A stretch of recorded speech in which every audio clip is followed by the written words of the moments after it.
So apparently a letter from the University of Sussex University Hospitals NHS Trust got leaked, and this letter stated that milk produced by a man who takes a plethora of drugs and hormones is comparable to that which is produced by a woman after giving birth to a baby.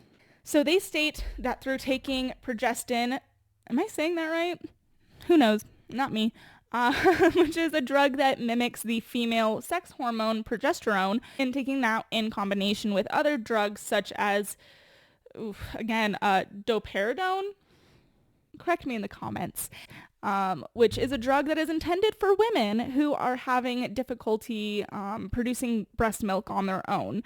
But I think that we have established by this point that as a society, we generally don't care about off-label drug use. So who really cares?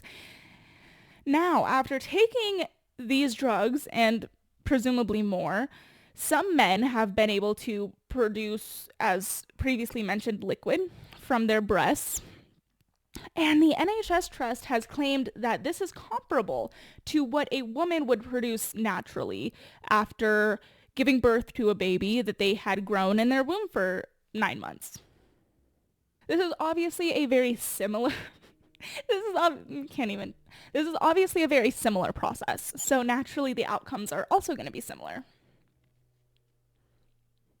I feel like having video really demonstrates the bitchiness that I intend to come across, just on another level. So that's exciting.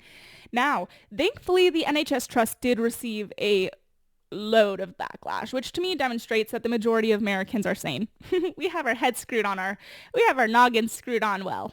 Now, it also demonstrates that it is actually a very small subsect of the population, those who have typically spent the majority of their adult life in academia, who are willing to get on board with this shit.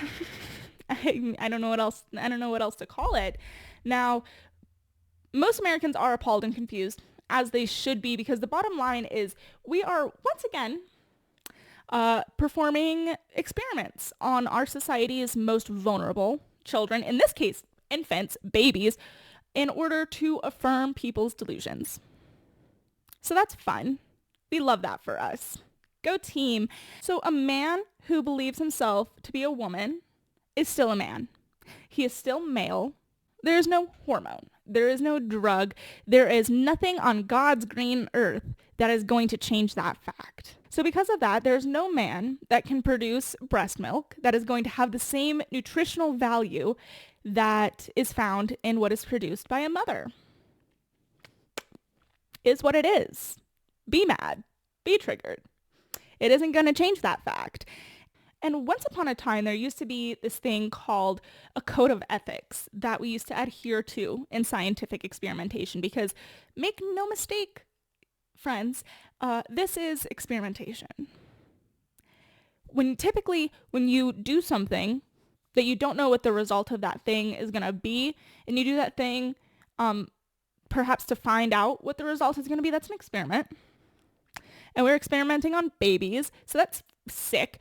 But there used to be code of ethics, right? And the number one code was generally do no harm. To demonstrate this the best that I can think how, let's take a field trip back in time to around the 1920s. Now, there was a doctor, John Watson, and he wanted to build upon Pavlov's theory of classical conditioning, which essentially states that through negative or positive reinforcement, you can train a person or a dog to modify their behavior.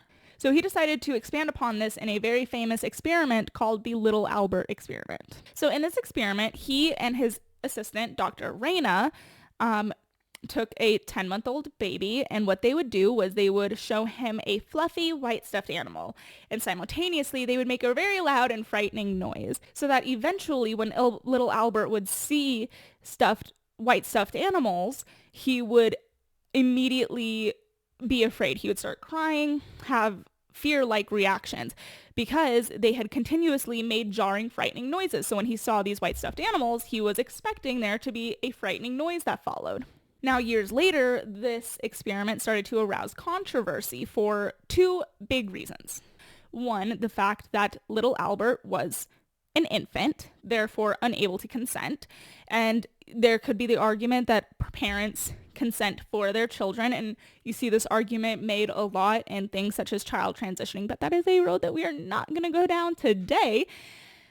The second reason is because the results, this fear that they instilled in this baby, they found to be irreversible. So they were not able to undo this phobia that they instilled in this baby. And so that kind of, goes against the do no harm thing.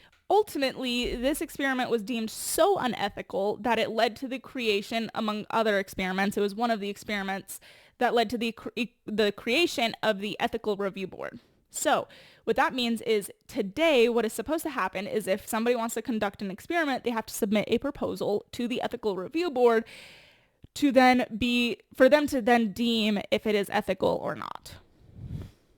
Pretty straightforward, pretty simple. The point here is, though, if the little Albert experiment was deemed this unethical due to being unable to reverse the effects and also the fact that little Albert was a baby, then in what world would it be ethical to give an infant milk that came from a man whose body has been so chemically altered that it is doing something that it would not otherwise naturally do? How is that ethical? That's what I want to know. I would like to see the evidence for that, because that's what we're doing. And that's sick. Is that something that a sane society would engage in? I would obviously argue not. And in fact, I would take it a step further and say that not only is that something that a sane society would not do, that is something that only a deeply sick, twisted, corrupt, foul society would do. That's what I would say. That would be my conclusion personally. And while we are on the topic of ethics, a good ethical question to always have in the back of your noggin is, just because we can, does that mean we should? Just because we can chemically alter a man's body to do something that it is not naturally intended to do, does that then mean we should give that to a baby? Does it? I have doubts. I have doubts about that. And it truly does come all the way back around to a baseline of narcissism. You have to be a pretty selfish and twisted person to risk a baby's potential development, future prosperity, all in the name of affirming your own mental illness, because that's what you're doing. Make no mistake.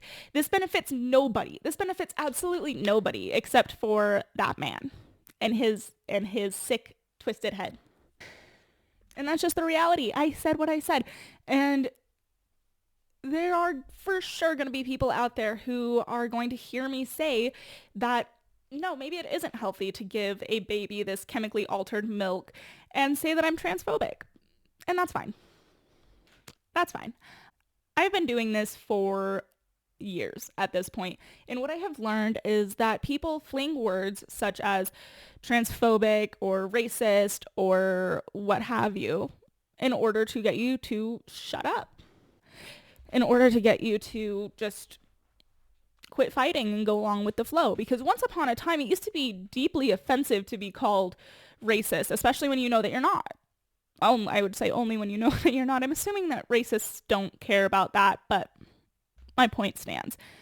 But they have so overused this word, these words, that everything is racist, everything is transphobic.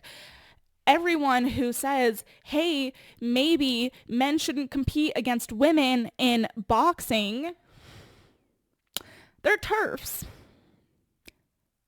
So if everything is these things, nothing is these things.